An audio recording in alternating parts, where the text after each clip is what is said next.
তো হ্যালো, আজকে এসছি এক দাদার বাড়িতে। একটা দাদার মানে একটা অ্যাক্সিডেন্টের পর পুরো বিছানায় শয্যাশায়ী হয়ে গেছে।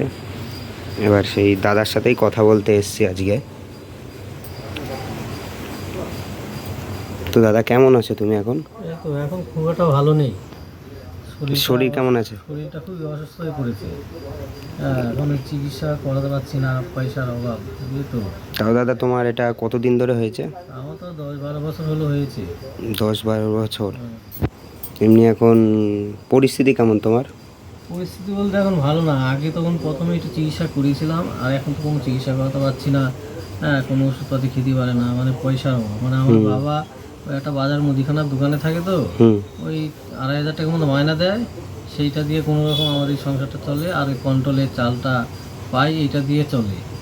আর আমার একটা মেয়ে আছে, মেয়েটা এখন মাধ্যমিক দেবে, ওকে পড়াশোনা করাতে পারি না। হ্যাঁ, তোমার ওই খুবই খুবই অসুবিধা, ওকে টিউশনি মায়না টায়না কিচ্ছু দিতে পারি না, খুবই কষ্ট করে চলছে আমাদের এখন। তো দাদা, তোমার এটা হয়েছিল কি করে? এটা ওই আমি ট্রেন থেকে পড়ে গিয়েছিলাম। ট্রেন থেকে পড়ে গিয়ে আমার এই কোমরে লেগেছে, আর ওখানে ভেঙেও গেছিল। পিজিতে অপারেশন হয়েছিল, তারপরে কোনো রকম চিকিৎসা তখন হয়েছিল। তো এখন বর্তমানে আমি চিকিৎসা করাতে পারছি না। মানে এখন আমার বেশি সমস্যা হচ্ছে, টয়লেট হচ্ছে না, টয়লেট একদম বন্ধ হয়ে যাচ্ছে। এখন ডাক্তারে বলছে যে তোমাকে নিউরো কোনো একটা ডাক্তার দেখাতে হবে। এবার কোথায় নিউরো ডাক্তার এসব আমি জানিও না। হ্যাঁ, আর পয়সার অভাবে কোথাও যেতেও পারছি না। তোমার বাড়িতে কে কে আছে দাদা? আমার বাড়িতে তো ওই আমার বাবা আছে বয়স্ক, আর ওই আমার মেয়ে বউ, আর আমি, এই করি না। আর ইনকামের রাস্তার লোক বলতে আমি ছিলাম, এখন আমি ঘরে পড়ে গেছি, আর কি বলবো, এই তো পরিস্থিতি। তো বৌদি, দাদার যে এরকম হয়েছে, এখন কিভাবে তোমাদের দিনকাল চলছে একটু যদি কিছু বলো। বেশি ভালো না, ওই কোন রকম করে চলছে। তাও দাদার মাস গেলে কত খরচা হয় তাও, এই ওষুধপত্র, মলম টলম এইসবে? তাও 2,000 মতো, 2-3,000 মতো। 2-3 হাজার হয়ে যায়? হ্যাঁ। খুবই অসুবিধা। মানে ধরো আমার এই ওদের আবার একটা বেডশুট হয়েছে, হ্যাঁ, সেগুলো ধরো মলম টলম এগুলো আনতে হয়, সেগুলো আনতে পারি না। মানে এতটাই অসুবিধায় পড়ে গেছে। এবার আমার বাবা ধরো বাজারে রোজগার করে আমাদের খাওয়াবে না, আমার চিকিৎসা করা যায়। তোমার আত্মীয় স্বজন কেউ নেই সাহায্য করার মতো? আছে, থাকলে কি হবে, এবার আত্মীয় স্বজন সবাই আসতেই চায় না, বুঝলে তো। মানে প্রথম যখন অ্যাক্সিডেন্ট হয়েছিল তখন কিছু দিয়েছে। এবার আমার বোন আছে, তাদেরও অবস্থা খারাপ, গরিব, এবার তারা কি করে চলবে, এই অবস্থা। তো এখানে কোনো মানে স্থানীয় প্রশাসন যারা রয়েছে বা? জানি যে এদের এই কদিন থেকে ফোন করছে, জানাচ্ছি, ওরা শুধু বলছে যাবো আসছি এইরকম, মানে কেউ আসছে না, এই হচ্ছে ব্যাপার, বুঝলে তো। মানে সবাই যদি গ্রামের লোকটুকু কিছু প্রথম দিকে কিছু দিয়েছে। এবার ধরো গ্রামের লোক এখন পাশে আছে, কিন্তু পাশে থাকলে কি হবে। এবার আমার তো ধরো এই এমন অবস্থা, এখন ভালো একটা ডাক্তার, ভালো জায়গায় যেতে গেলে অনেক টাকা, এরকম এই টাকা তো আর সবাই। ডাক্তারে তোমাকে কি বলেছে, কি কি করতে হবে তোমাকে?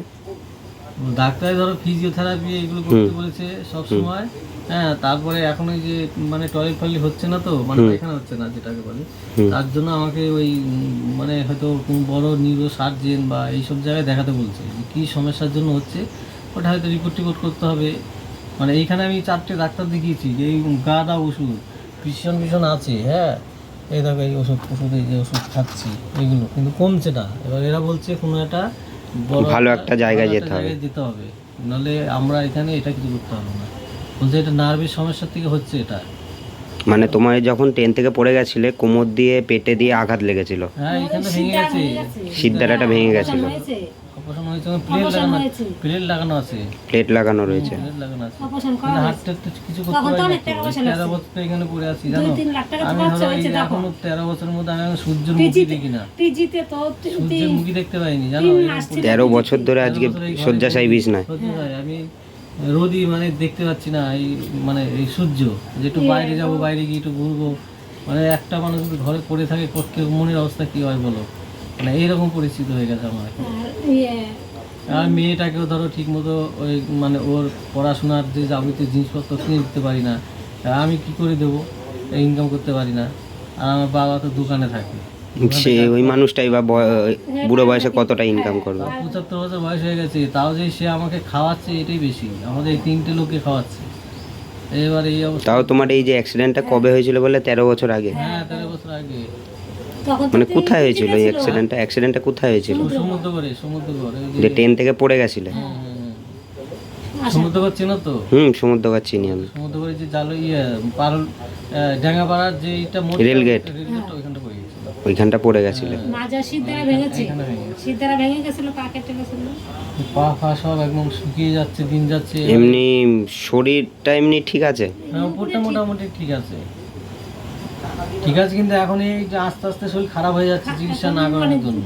মানে ঠিক মতো খেতে পাচ্ছি না, হুম। হ্যাঁ টয়লেট না হলে খেতে পাবো, গ্যাস হয়ে যাচ্ছে, অম্বল হয়ে যাচ্ছে, এরকম মানে এত কষ্ট পাচ্ছি।